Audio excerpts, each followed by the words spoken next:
And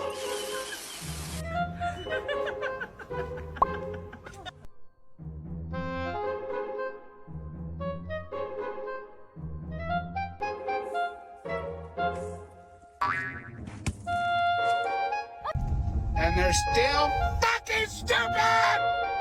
Arguably the most active of all the long-haired breeds.